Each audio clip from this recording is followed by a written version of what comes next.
I see a little silhouette of a man. I hate the lighting in my kitchen on an evening. I hate these spotlights. I really need to change them. They're awful. Hello. And this is going to be a very short video. And I'm not going to waffle. Aren't you lucky? Okay, my last video was showing you after about 2.5 months of me eating packaged food, processed food, and I was lovingly showing you my bloated skin and my, what do you call it, doughboy belly. And the reason why I was showing you that was because I wanted to show you of the texture and the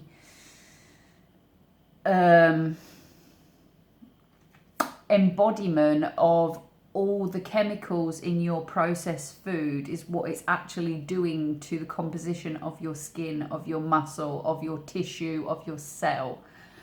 I wasn't taking the mick out of anyone. I wasn't poking fun at myself or anything like that. Literally, I wanted to point out and show you what was going on with my composition. And the reason why I wanted to show you that is because I want to show you how quickly your composition and your body can change if you change what you're putting in it and how you're treating it.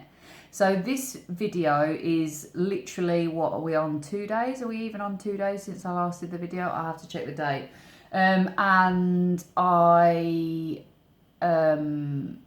feel like a completely different person. All my bloat is completely gone from my belly. My belly is flat again, and my legs don't feel puffy and swollen, and my knees don't feel sore anymore, which is, it's literally been like 2 days.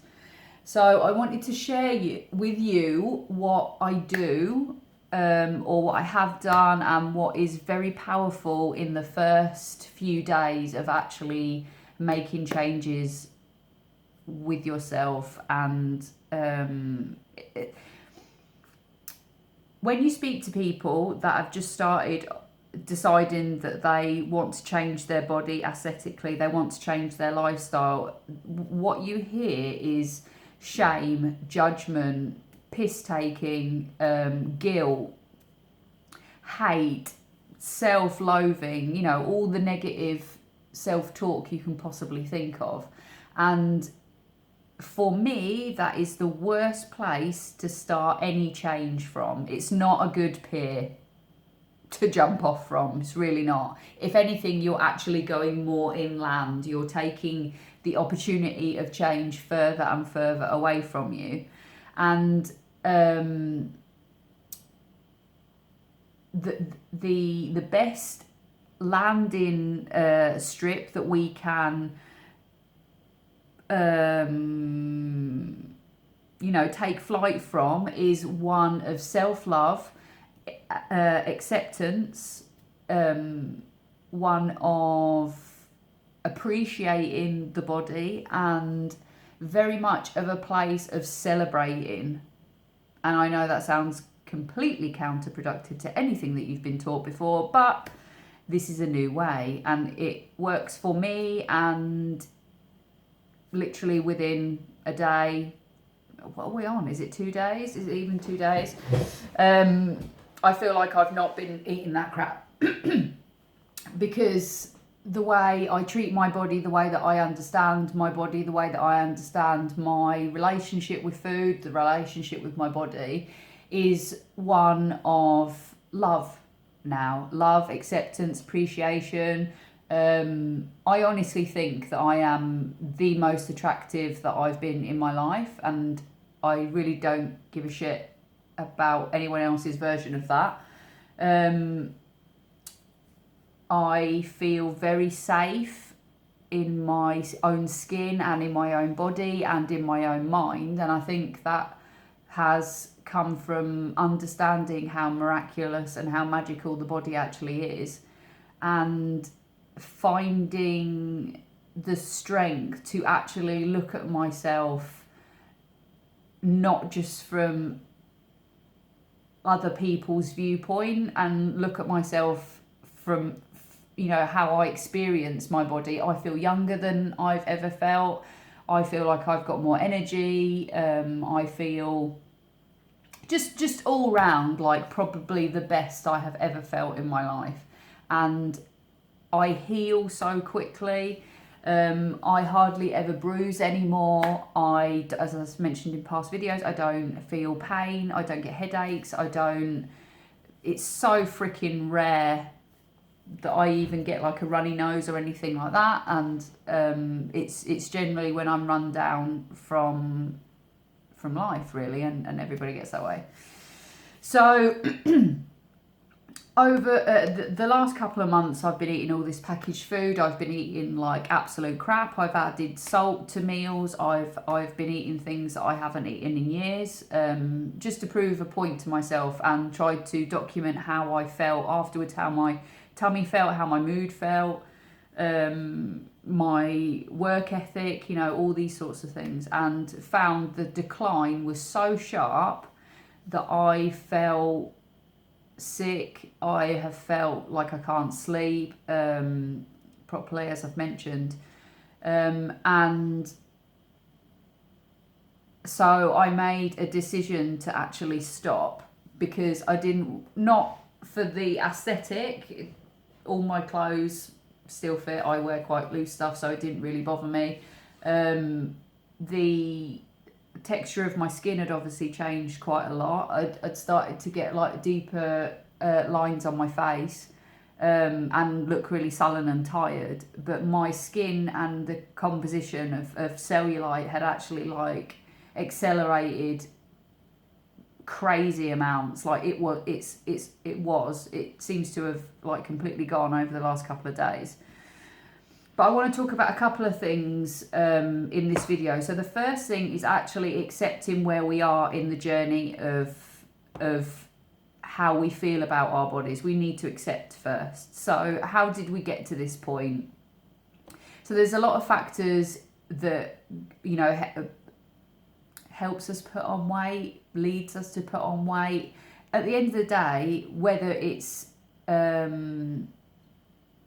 problem with a dis-ease, or it's a health problem, or it's a lack of mobility, we must take accountability, some accountability. I know it's obviously harder for some than others, and I'm not,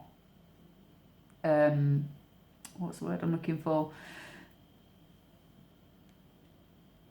We all have our own battles in regards to what we can do with our physical bodies. We all have issues.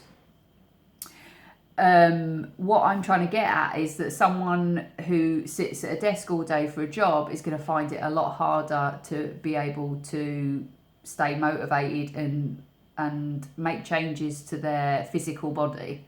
That's the kind of stuff that I'm talking about. Someone who is disabled and lack of mobility will also struggle. Those kind of things, you know, we don't have that much say in that kind of area, our physical use of our body. But what we can do is use our mind.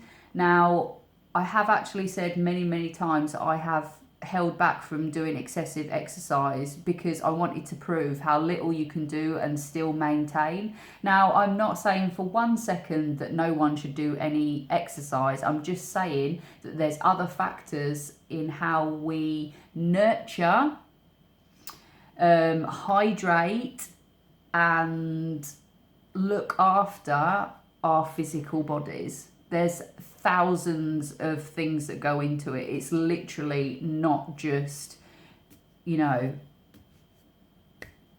the things that we're taught. So starting the journey to change your physical body comes from changing your mind, first of all.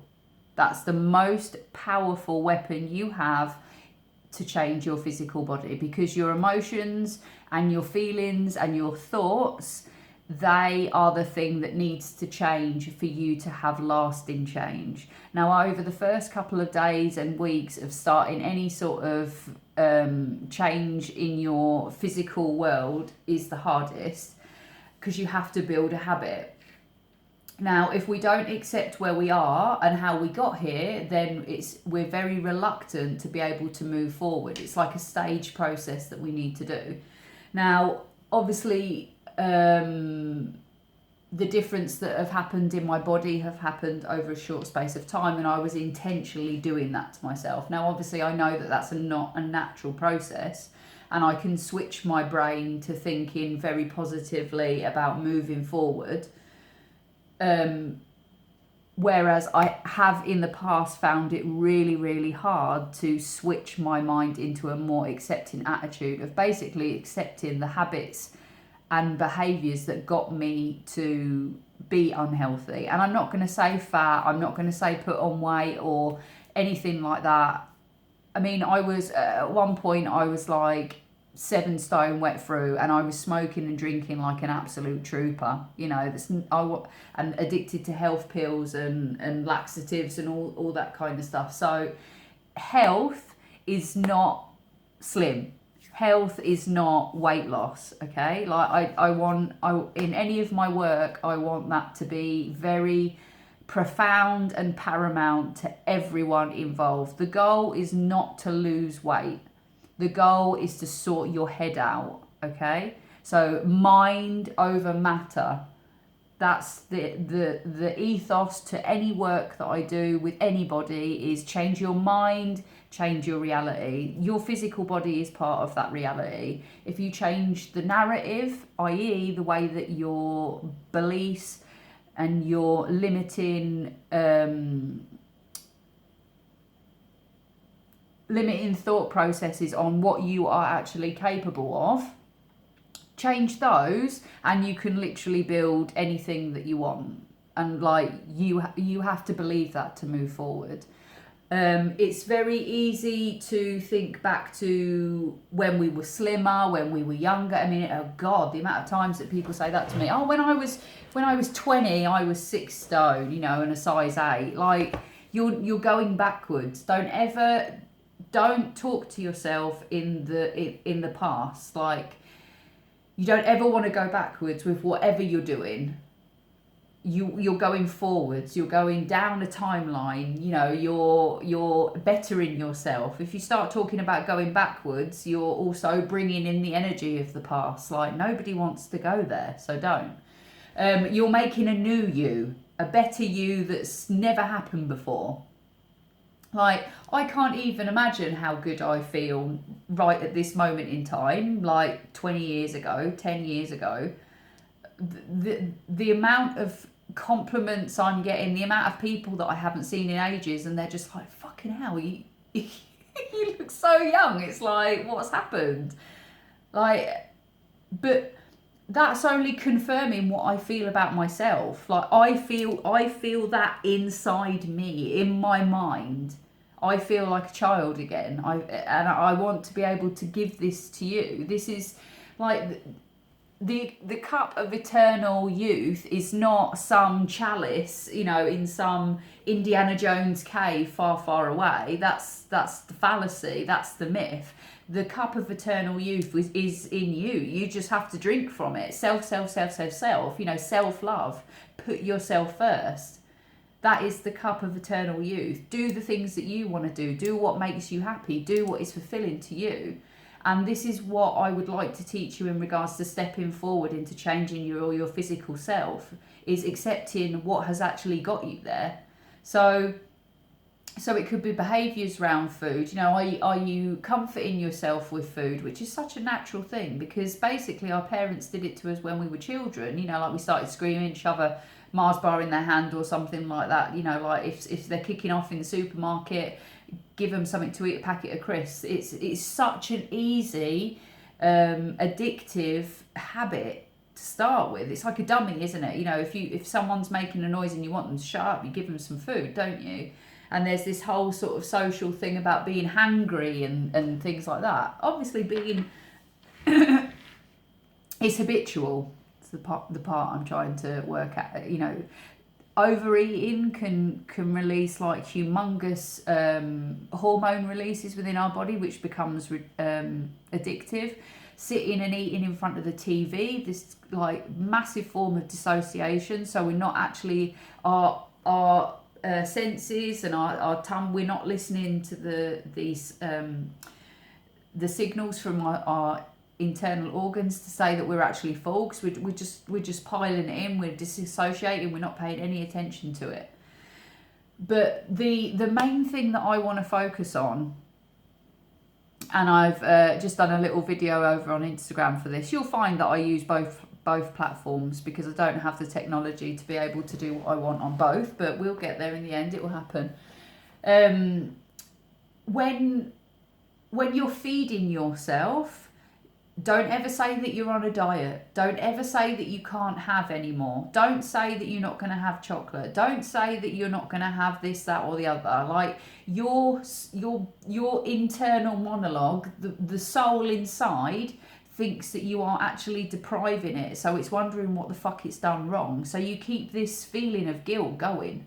So you started off by saying, oh, my figure's a load of bollocks, I hate it, I look ugly. So you're self-harming, by the way, when you're doing that. It's called self-harm. Your body thinks that you're harming itself. So you automatically make your adrenaline, your cortisol rise by doing things like that.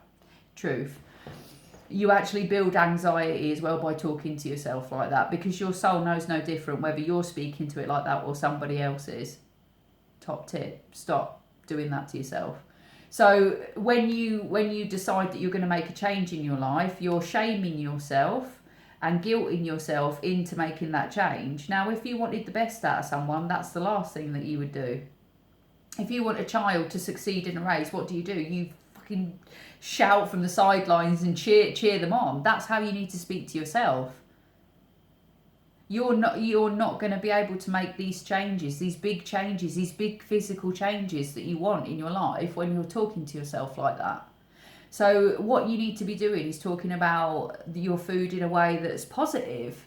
You know, that you're going to prepare these amazing meals, you know, like, and the words like treat. What are you doing? You're treating yourself with something that's laden with sugar. Like, I could do so many videos about what sugar actually does to your internals, what it does to your mind.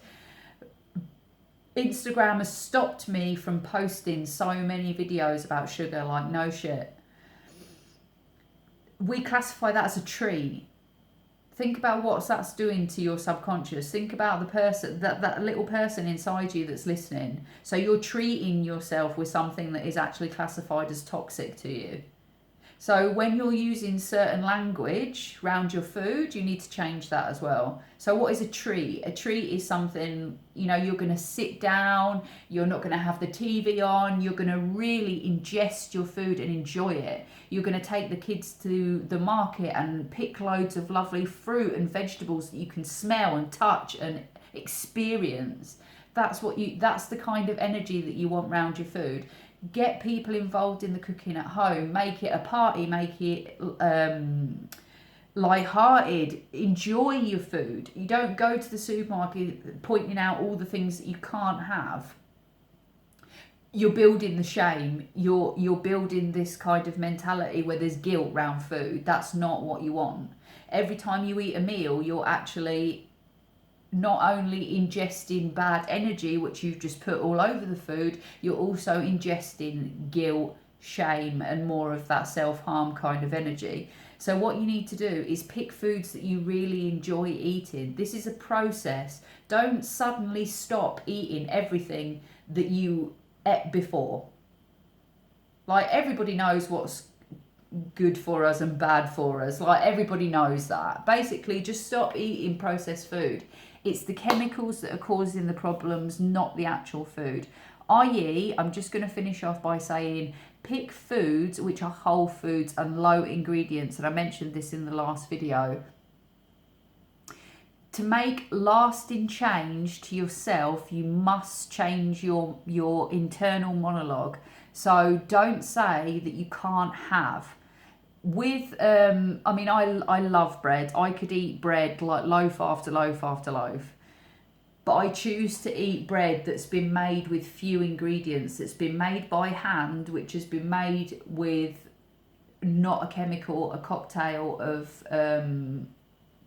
bullshit to make it rise quicker and all, you know, mass produced bread. I don't eat it. It makes me feel sick, and it generally clogs me up for about 5 days. Like, the stuff they put in bread is just not good for anybody. And you can find them go speak to the bakers. I mean, obviously I know it's a dying breed now. I mean, I feel very lucky in Barnsley that we have so many bakers that like to keep traditional, but buy artisan bread. Make bread at home. It's so easy now, like you've got all the stuff at the supermarket. I've got a mill just down the road where I can buy organic flour that's been milled right there with water. It's an old school water mill, so like it's completely organic, and it's good for the environment as well. So for me, that's just like win-win. Cool. I'm going to start doing bread making as well. Can't wait. I said this was going to be a really short video. Yeah, so look for other options. Make it like a bit of a quest for you. Like, you want to find pizza bases that you want to eat with as few ingredients as possible, or make your own. Freeze the stuff that you make. You don't have to eat everything in one go. The idea with moving forward from one phase of your life to another, and you're wanting to make a big change, is by sorting out how you think, feel, and your emotional attachment to your food. Because you can nurture yourself in completely different ways. The energy that you attach to your behaviours is really, really powerful. And that's maybe the biggest point that I want to try and get across in this video. And I'm sorry that I waffle. Hopefully with a few more videos I might get a little bit less waffly. But hopefully I've made a very good point. Yeah, be kind to yourself. Cheerlead yourself. That's the best way to make changes. Do research, find out how amazing your body actually is, and your body will move quickly for you. Your body is the most efficient when it's happy, relaxed, and content. Okay, so this is a couple of days of me not eating crap, and my body is returning to equilibrium, like very, very, very quickly, because I speak nice to it. I'm actually apologising to my body for the 2.5 months of what I've done to it. I'm literally saying, well done, guys. Like, you did it. We went there, and it was painful, but I'm going to start taking care of you again. Like, I really have been apologising to my body because I feel so bad for what I've done to it. And I'm cheerleading it on, and the results are instant. Like, I don't judge myself. I don't call myself horrible names. I literally just don't say anything negative. I don't feel anything negative, and it's taken practice. This is, God, how old's my son? This is like 35 years of literally wanting to harm myself every single day for the physical body that I had. So I'm speaking from a place of complete and pure experience when I'm saying that self-love, speaking to yourself in a kind manner, will make your body improve beyond your wildest dreams. But you're not going to get there slagging yourself off. Hope that helps.